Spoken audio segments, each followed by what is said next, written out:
warahmatullahi wabarakatuh.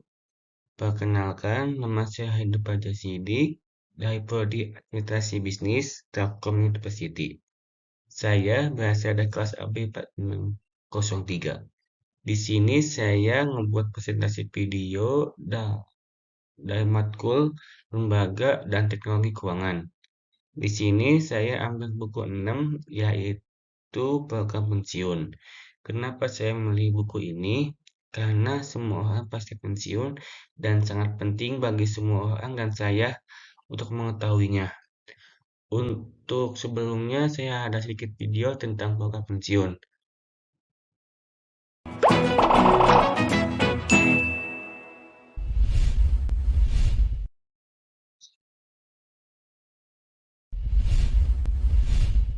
Dana pensiun sangat dibutuhkan di masa tua.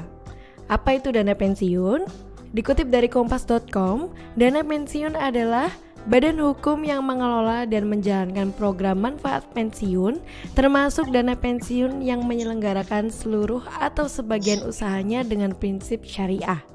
Dana pensiun berfungsi untuk memberikan jaminan di usia pensiun atau pada saat usia tak lagi produktif untuk bekerja. Dilansir dari laman resmi Otoritas Jasa Keuangan atau OJK, dana pensiun terdiri dari 3 jenis, diantaranya yang pertama, dana pensiun pemberi kerja atau DPPK. DPPK adalah dana pensiun yang dibentuk oleh orang atau badan yang memperkerjakan karyawan selaku pendiri untuk menyelenggarakan program pensiun manfaat pasti atau program pensiun iuran pasti bagi kepentingan sebagian atau seluruh karyawannya sebagai peserta dan yang menimbulkan kewajiban terhadap pemberi kerja. Yang kedua, dana pensiun lembaga keuangan atau DPLK. DPLK adalah dana pensiun yang dibentuk oleh bank atau perusahaan asuransi jiwa untuk menyelenggarakan program pensiun iuran pasti bagi perorangan, baik karyawan maupun pekerja mandiri yang terpisah dari dana pensiun pemberi kerja bagi karyawan bank atau perusahaan asuransi jiwa yang bersangkutan. Yang ketiga, dana pensiun berdasarkan keuntungan. Pengertiannya adalah dana pensiun pemberi kerja yang menyelenggarakan program pensiun iuran pasti dengan iuran hanya dari pemberi kerja yang didasarkan pada rumus yang dikaitkan dengan keuntungan pemberi kerja. Lembaga yang mengelola dana pensiun dan bersifat wajib sesuai undang-undang antara lain BPJS Ketenagakerjaan untuk pekerja swasta, PT Taspen Persero untuk pensiunan ASN, dan PT Asabri Persero untuk para purnawirawan TNI Polri. Selain itu, ada beberapa instansi atau perusahaan yang memberikan manfaat pensiun lain yang dikelola sendiri maupun melalui lembaga dana pensiun lainnya atau DPPK. DPPK bersifat sukarela dan biasanya tidak diwajibkan. Sementara untuk DPLK, proses pendaftarannya cukup mudah. Datang ke bank atau perusahaan asuransi jiwa yang diinginkan, lalu melakukan pendaftaran.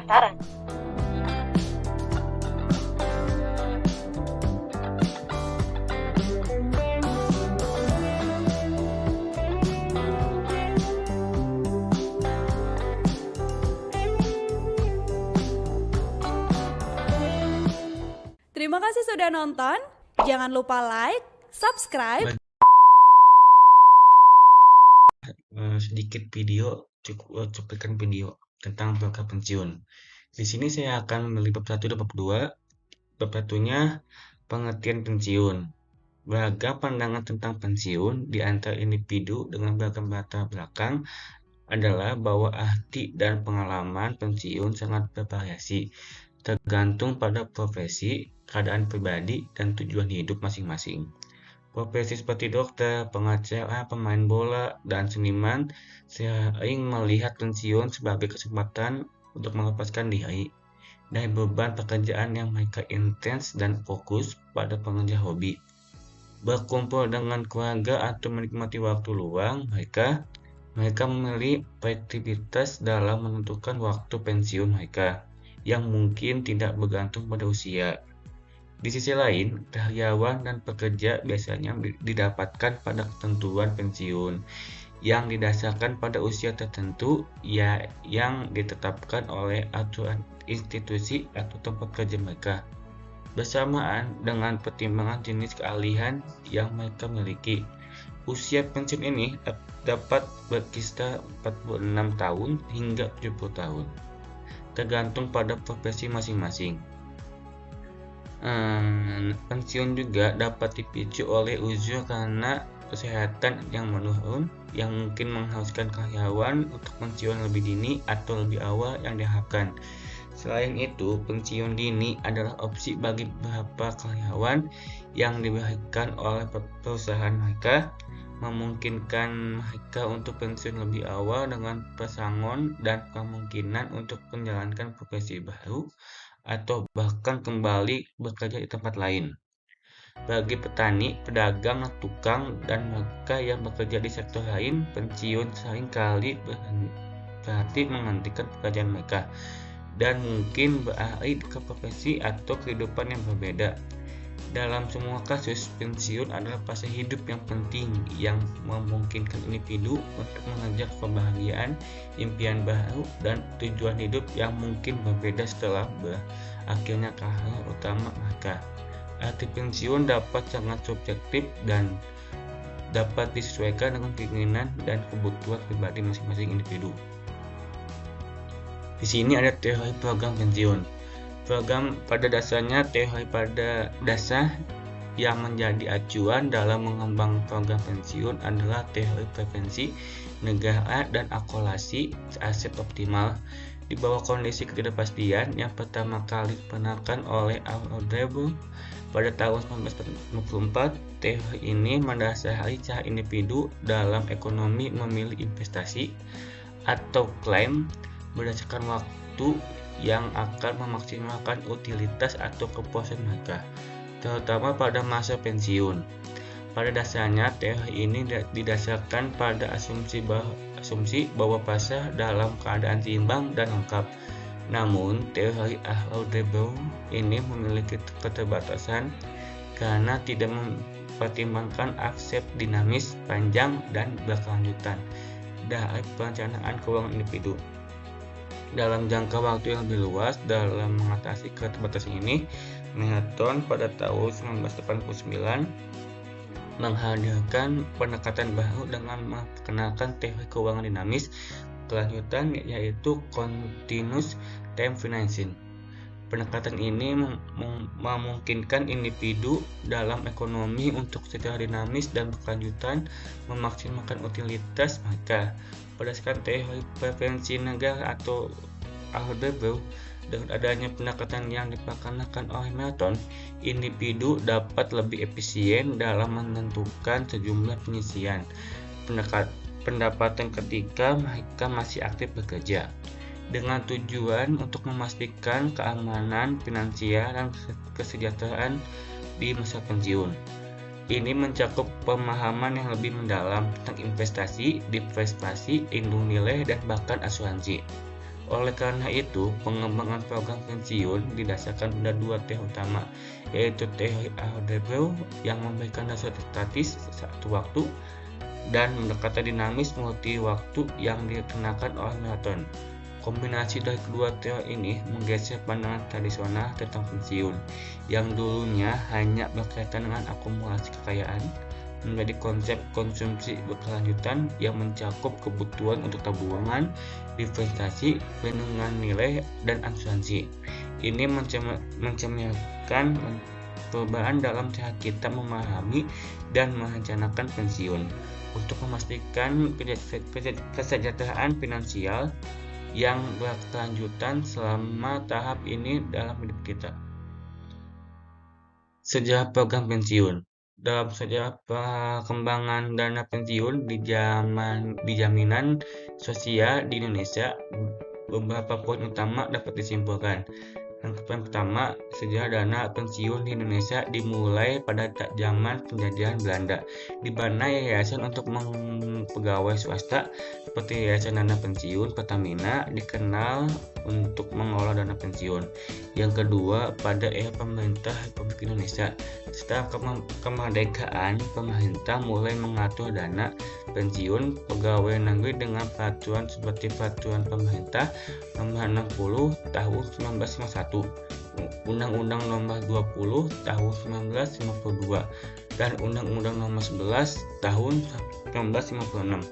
Yang ketiga, Perusahaan Tenggara Tabungan atau Asuransi Pegawai Negeri atau PNTESPEN didirikan pada tahun 1963 untuk mengelola dana tabungan dan asuransi pegawai negeri. Yang keempat adalah pada tahun 1966 Undang-Undang Nomor 6 Tahun 1966 mengatur pembelian pensiun, tunjangan bersifat pensiun, dan tunjangan bagi mantan prajurit TNI dan anggota Polri. Yang kelima yaitu PNTESPEN kemudian berubah bentuk menjadi PNTESPEN dan kemudian menjadi PT TESPEN sesuai dengan Undang-Undang Nomor 9 Tahun 1969 tentang bentuk perusahaan. Yang keenam yaitu selain PNTESPEN, anggota TNI atau Polri awalnya menjadi peserta PT TESPEN, tetapi karena perbedaan karakteristik pemerintah membentuk Perusahaan Umum Asuransi Sosial Angkatan Bersenjata Republik Indonesia yaitu PUM ASABRI pada tahun 1971. Yang ketujuh, pada tahun 1992 Undang-Undang Nomor 11 Tahun 1992 mengubah Yayasan Dana Pensiun menjadi Dana Pensiun. Yang kedelapan, bidang kesehatan pegawai negeri sipil diatur oleh peraturan pemerintah dengan pendirian berbagai lembaga seperti Badan Penyelenggara dan Pemeliharaan Kesehatan atau BDPKB, Perusahaan Umum Husada Bakti, dan PD Husada Bakti yang kemudian menjadi PT Akses Profesional.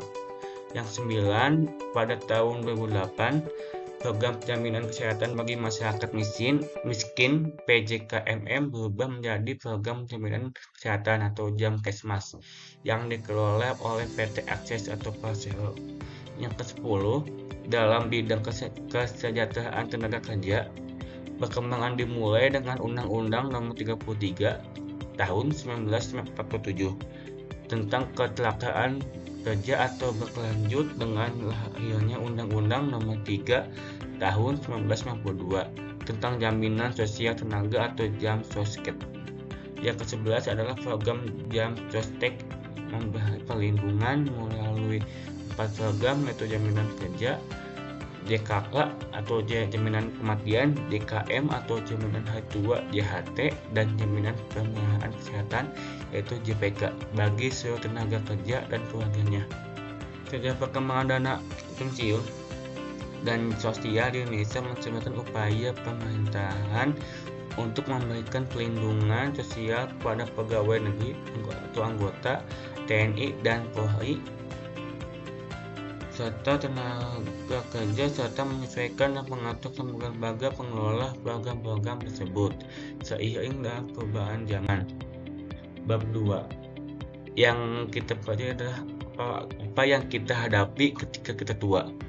Dalam menjalani masa pensiun, banyak aspek yang perlu diperhatikan dan utama terikat dengan pengaturan keuangan dan biaya hidup. Kesimpulan dari buku ini adalah biaya hidup setelah pensiun dapat